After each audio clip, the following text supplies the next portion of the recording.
Shalom Aleichem. On est dans Chazon Ovadia, dans la halakha de Shabbat. On est maintenant de se laver Shabbat. Il faut savoir que Shabbat, on n'a pas le droit de se laver avec de l'eau chaude.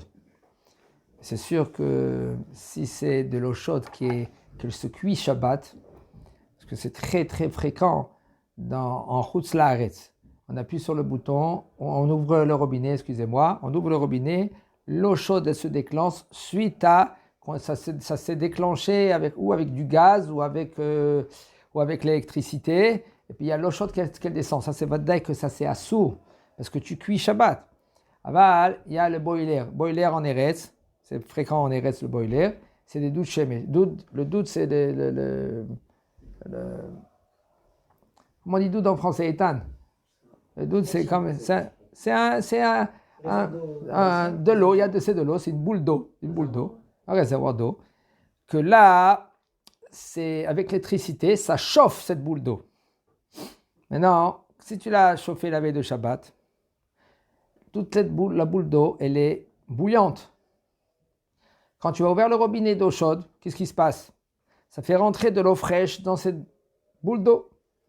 Ça s'appelle en Eretz le doud chashmal, doud électricité.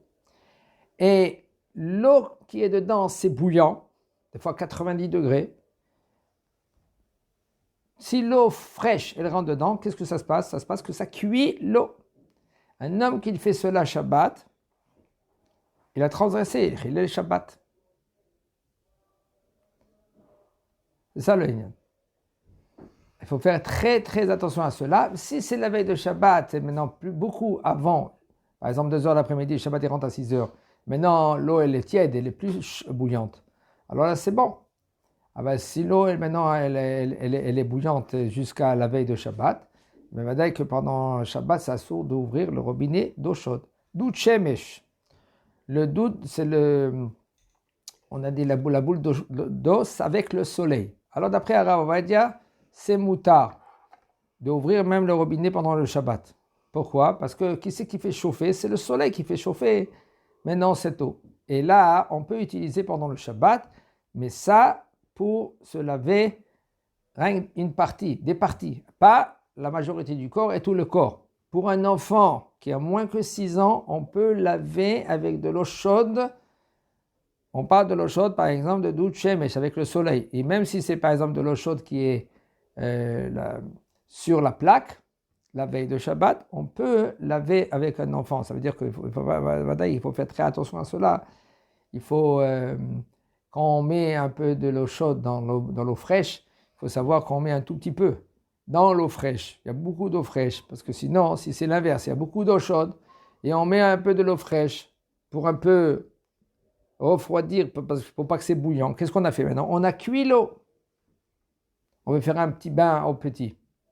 D'accord? Si maintenant la majorité d'eau elle est bouillante, on a pris du kumkum, on a préparé ça la veille de Shabbat, on l'a mis sur la plaque la veille de Shabbat, et maintenant c'est une marmite d'eau bouillante. On l'a versé maintenant, regardez, c'est très très très délicat. On l'a versé maintenant dans une baignoire qu'il n'y a pas d'eau bichlal du tout.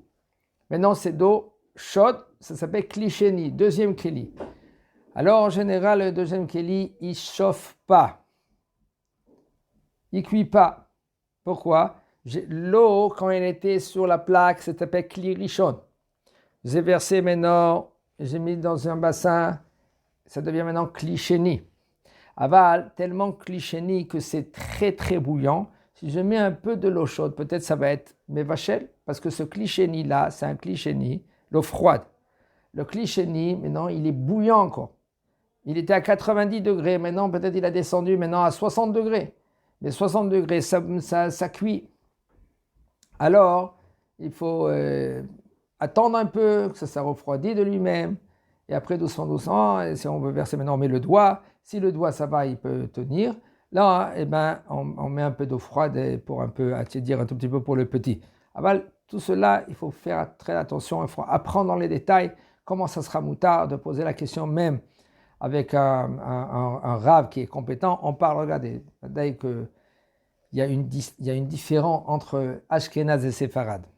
Un Séfarad, il est censé à savoir la halachot selon le Séfarad. Un Ashkenaz, Si toi tu es séfarade, il est censé te donner les halachot selon les séfarades.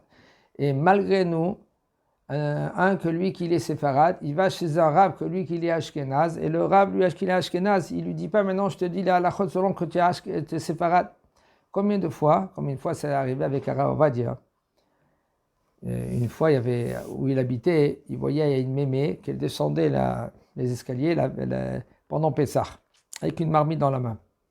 Elle était triste. Et le rab lui dit, mémé, pourquoi tu es triste? Elle dit, mais non, j'ai pas de quoi manger pendant Pessah. Le poulet, il faut que je le jette. Il dit, pourquoi? Il dit, parce que j'ai été chez le rab là-bas, c'était un grand rab. Et lui, il a tranché que le poulet, il faut le jeter. Pourquoi? Parce que j'ai trouvé du blé dans le ventre du poulet. Mon mari, il est à la Beth Knesset, il va revenir maintenant. Maintenant, je suis parti vers le rab. Le rab, il a dit que c'est pas cachère, il faut que je le... Alors, le Rav Ovadia, il a dit, écoute, explique-moi qu'est-ce qui s'est passé. Il a dit, voilà, j'ai fait à manger, j'ai cuit le poulet, j'ai trouvé, maintenant c'est Pessah, je le trouve maintenant, le blé, dans le ventre de la poule. Le Rav Ovadia, il a dit, quand tu as cuit ça, la veille de Shabbat, quand tu as cuit cela, c'est Batel. Dans Shabbat, dans Pessah, la veille de Pessah, si maintenant tu as trouvé le blé, Pessah en elle-même, ça a cuit pendant Pessah. Ça va dire que ça ne s'annule pas, parce que avec 1000 fois, c'est pas annulé. Mais toi, madame, tu es séfarade ou tu es ashkénaze? Elle a dit, je suis séfarade. Ah là, elle a dit là, parce que tu es blonde, alors c'est pour ça il a cru que tu es une ashkénaze. D'après les séfarades, si le blé l'a cuit, le grain de blé l'a cuit dans le poule la veille de Pessah, mais non, même que tu as trouvé Pessah, tu ne l'as pas recuit là maintenant. Elle a cuit la veille. Tu prends le blé, tu le jettes. Et tout ce qui a été cuit, c'était avant Pessah. Mais là, ça sera moutard d'utiliser maintenant ce poulet. Et le rab, il a tranquillisé. Un ashkénaze, un posek ashkénaze, il est censé à savoir qui c'est qu'il a en face de lui. Même un séfarade. Un séfarade que lui, maintenant qu'il y a un ashkénaze qui vient lui poser la question, il faut lui dire, écoute, ça c'est selon la halachot de séfarade. Tu veux maintenant que je te réponds selon les ashkénazes? Je peux te répondre selon les ashkénazes. Badaï, chacun est son minag des ashkénazes et le minag des séfarades. C'est pas pareil. Il y a Oraot Maran Shulchan Aruch. On a pris maintenant sur nous le Shulchan Aruch. Mais les ashkénazes, ils ont pris aussi le Maran Shulchan Aruch. Mais quand le Rama, le Rabbi Moshe le Rama, lui, il a tranché, pas comme Maran Shulchan Aruch. Alors eux, ils y vont selon le Shulchan Aruch. Mais quand ils sont en Eretz, ils sont aussi censés de faire comme Maran Shulchan Aruch, Mishum Mara de Atra. Aval, puisqu'il y en a de grosses machloquettes dans cela, parce qu'ils sont venus en Eretz Israël et ils sont venus avec leur beddin, alors ils font selon leur minagim à eux. Chacun, il fait leur minag.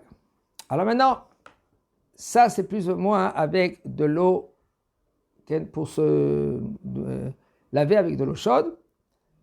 Maintenant, Hamet Veria, vous savez qu'est-ce que c'est Hamet Veria? Hamet Veria, ça veut dire il y a des lacs à Tibéria, que c'est un lac, c'est des sources d'eau bouillante.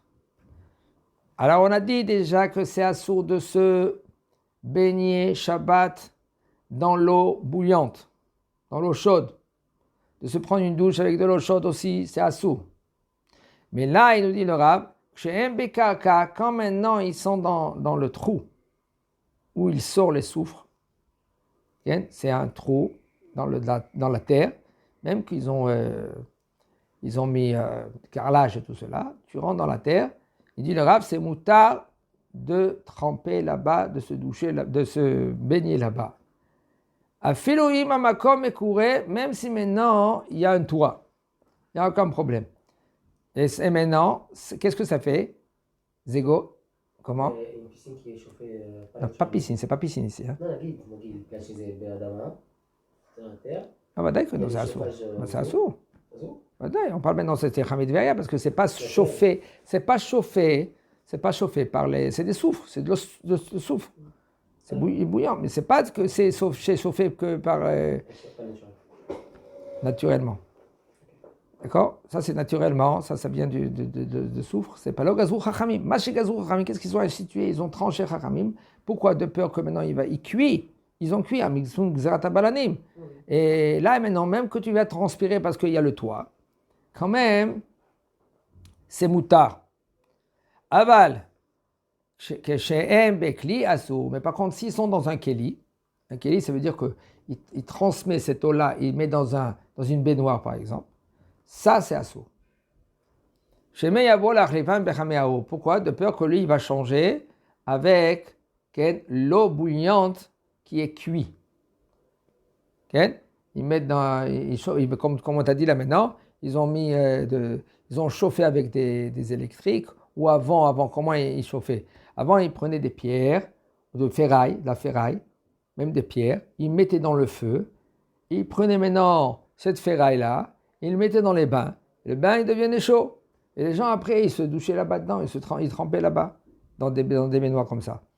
Et là, Bechame Haour, on craint que lui, qu'est-ce qu'il va faire? Il va faire des bains pareils. Alors, quels étaient les problèmes là-bas? Les gens, ils savent que c'est Chilul Shabbat. Mais quand même, un homme qui est venu en retard dans les bains là, pour le Shabbat, il se lave. Alors, il voyait le balan, celui-là il s'occupait de ses bains.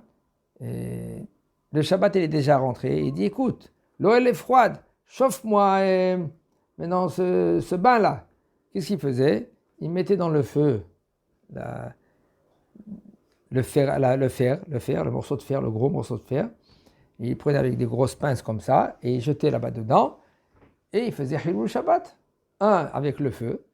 Même que le feu, il était déjà tout le temps allumé, on va dire. D'accord? On va dire que le feu, il est allumé. D'accord? On va dire que le ferraille, il est tout le temps chaud, il est tout le temps dedans. Comme ça, il faisait. Il prenait, il mettait dans l'eau, il le sortait et puis il le mettait maintenant dans le feu. Maintenant, il était là-bas. Maintenant, il dit, chauffe-moi. Il prend et il verse ça. Qu'est-ce qu'il fait? Il cuit l'eau. Chilul Shabbat. Les Chachamim, ils ont institué, ils ont dit, on n'a pas le droit de tremper dans l'eau bouillante. Et qu'est-ce qu'ils ont fait? Ils ont dit, bon, on peut ne pas tremper, ça sourd de tremper, aval, on peut transpirer. D'accord? Quand ils ont vu le Chachamim, que les gens ils disent, nous on transpire, en fin de compte, ils sont trempés dans l'eau bouillante. Les Chachamim, ils ont dit, même transpirer, ça sourd. D'accord? Aval, c'est dans Hamé Teveria, puisque c'est de la source, c'est bien des naturels, là ce serait Mouta. Mouta, l'Echos Vechamé Teveria avec Adomé. Maintenant, un homme que lui qui veut y aller pendant Shabbat, okay? On a dit que c'est Mouta. Est-ce que c'est Mouta, Mishum Refoua? Vous savez qu'il y a l'Alacha, elle dit Mishum Refoua, c'est Assour. Comment? Ça ne fait rien? Non. Toute Refoua, c'est Assour Shabbat. D'accord? Toute Refoua, tout médicament, par exemple, c'est Assour pendant le Shabbat. Seulement si tu as pris cela la veille de Shabbat. Si tu as pris cela la veille de Shabbat, alors c'est Mouta. Et pourquoi c'est Assour? C'est Assour parce que les Chachamim, ils ont fait une xéra. Avant, comment on faisait les médicaments? On pilait les médicaments.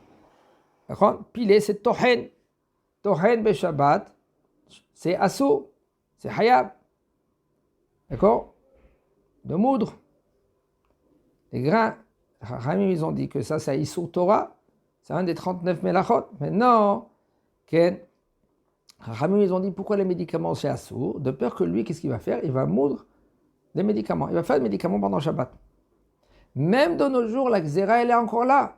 On ne peut pas annuler maintenant la Xéra des Chachamim, même 2000 ans en arrière. Pourquoi? Parce que la Halacha, elle nous dit, il faut les Chachamim à la hauteur des Chachamim de 2000 ans en arrière, et aussi qui sont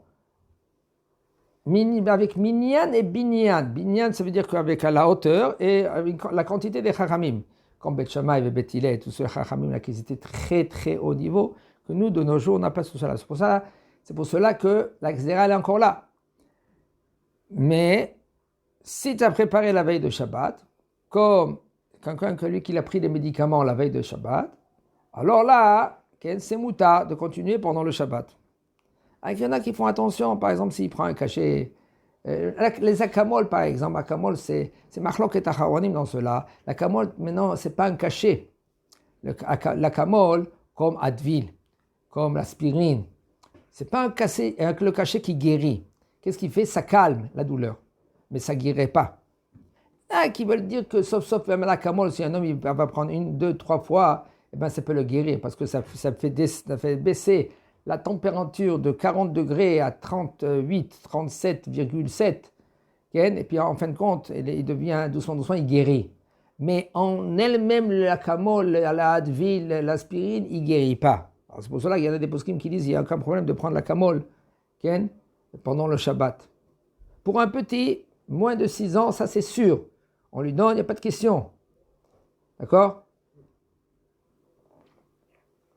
Alors, qu'est-ce qu'il va faire maintenant? Il veut maintenant y aller à Tibériade. Il a déjà payé la veille de Shabbat. Il veut rentrer à Tibériade, au lac là-bas de Tibériade, à Kavana Hamet Veria.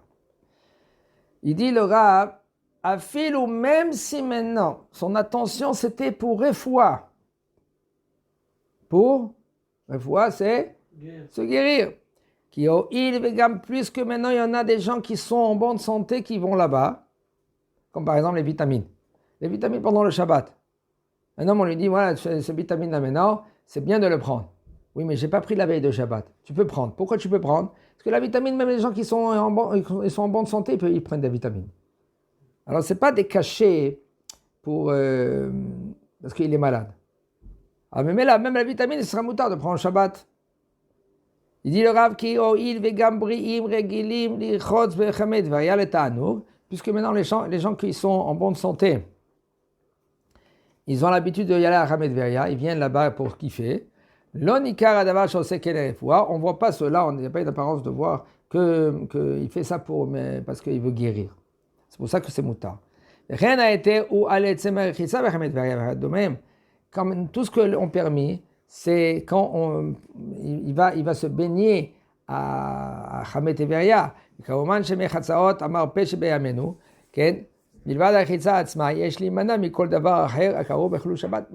contre, dans Hamet Veria, il y a Hamegash aussi, au sud, un peu au sud, à Hamegash, il y a le problème il est que c'est sûr que quand tu vas là-bas, que tu vas transgresser le Shabbat.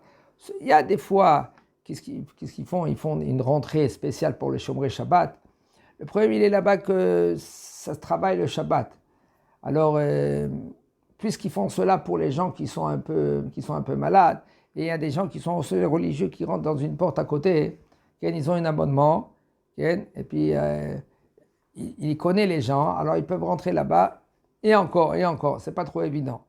C'est pour cela qu'il faut éviter d'y aller aussi pendant le Shabbat. Si c'est maintenant, ça fait Hilul Shabbat, c'est sûr qu'il ne faut pas y aller, ça c'est sûr. Un homme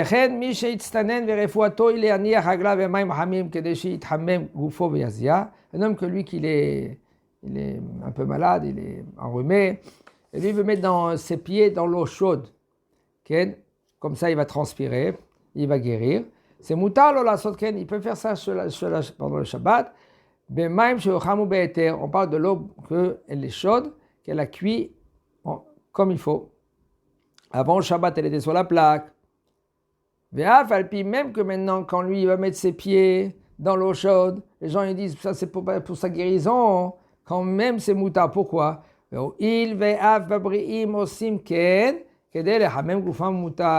Parce que même les gens qui sont en bonne santé font cela. Il fait un peu froid, il met les pieds dans l'eau chaude, et là, Baruch Hashem, il guérit, Chazak Baruch.